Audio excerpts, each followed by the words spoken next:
Good evening, everyone. Thank you, ABP, for having a very timely discussion and debate on one of the most important subjects, because this is a subject which will affect 140 crores of our Indians, and this will affect the future of India and the image of India internationally. So thank you so much for having a very timely and an apt debate.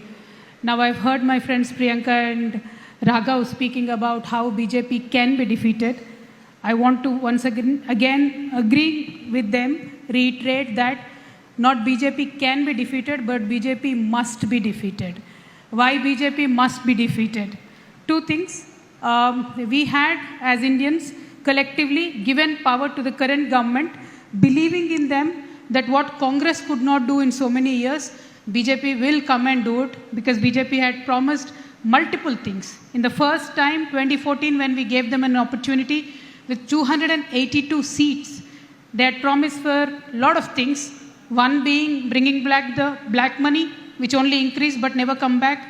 One is 2 crore job every year, which nobody has seen. 3, a proper policies and development model, and stopping the rupee from falling, which has never happened. Well, Indians being Indians, all of us forgave. Mr. Modi, we said, chalo 5 साल क्या और 5 साल ले लीजिए, लेकिन कुछ तो बदलाव लाके दिखाइए. From 282, we reinforced Mr. Modi's strength, BJP's strength. We gave them 303 seats in the next election. But in the next 5 years, again, unfortunately, people gave them 303, but all BJP gave us is 3 black laws, which had ended up being responsible for 750 farmers dying in Singh border. They were anti-farmers, no jobs again, rupee value still falling, zero COVID management, and the list goes on and on. Now here the point is, if a government gets 10 years of chance and doesn't perform, should we not root them out? That is a fundamental question. 2, we are not asking for them to bring the moon down to the earth.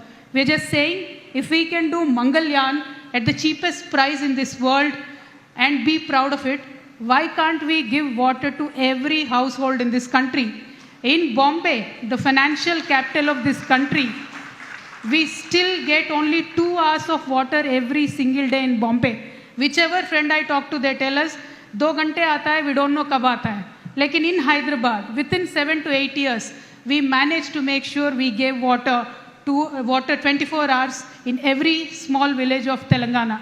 If it can happen in Telangana, the same model can be replicated across the nation.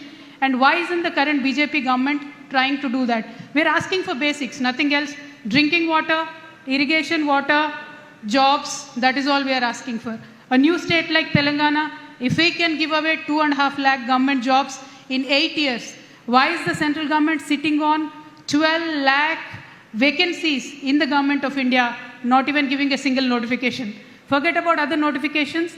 In the premium institutes like IITs, IIMs, 28,000 jobs are vacant today, and the government doesn't want to fill up. But we want to become Vishwaguru. How are we going to become Vishwaguru without teaching our students what to do? So these are the fundamental questions: drinking water, irrigation water, jobs. These are the only 3 things that we are asking. In these 3 things, Modi government has failed utterly, so we must root them out of power. And yes, the opposition stands united today. We've multiple times conducted various rallies from BRS party, where Aam Aadmi party was present, where Shiv Sena was present, where various other parties like CPM were present. So today, opposition stands united, and we would like to continue this unity, and we seek the support of the people. Thank you so much.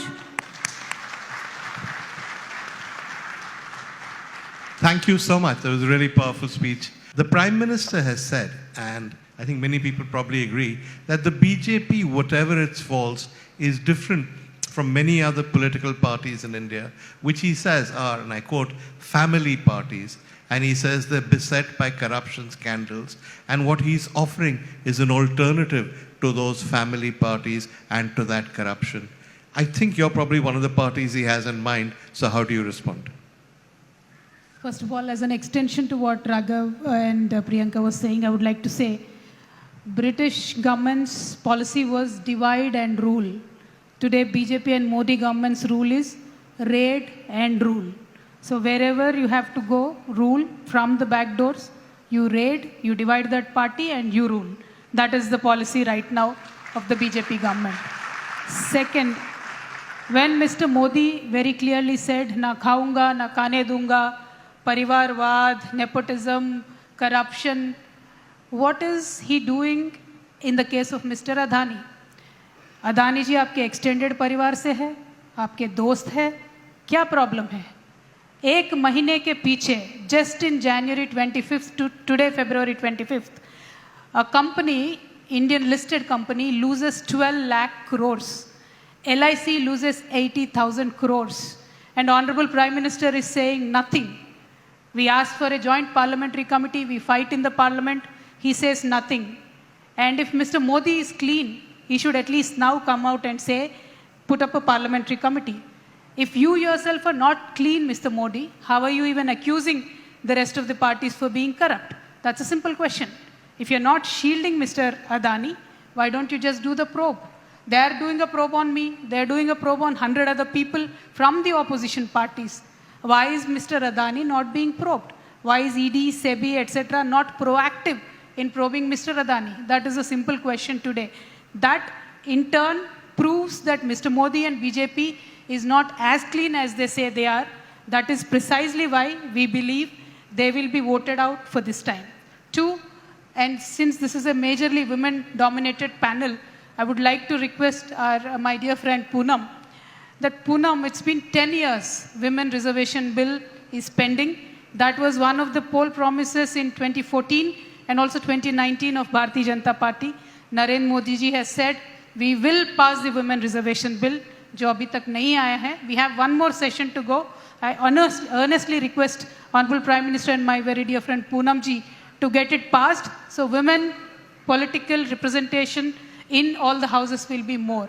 Two, from the time in 1830s, when Indian census has started, not even during the world wars, World War I, World War II, census never stopped.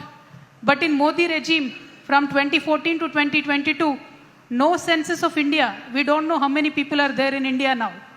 My demand today is census should happen immediately and OBC census should definitely happen immediately. Otherwise, we cannot rule this country, we cannot allocate funds in a proper manner.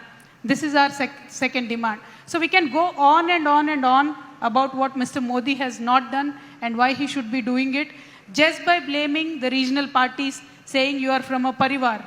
My parivar, my entire parivar was on streets fighting for the state of Telangana. We came into politics, we came into people when we did not even have an idea that a state would be formed and then we will come to power, then you become MLA, MP. No, nothing. We were just fighting on the streets, rubbing shoulder to shoulder with any common man in Telangana today. And we automatically translated into a political party and became into power.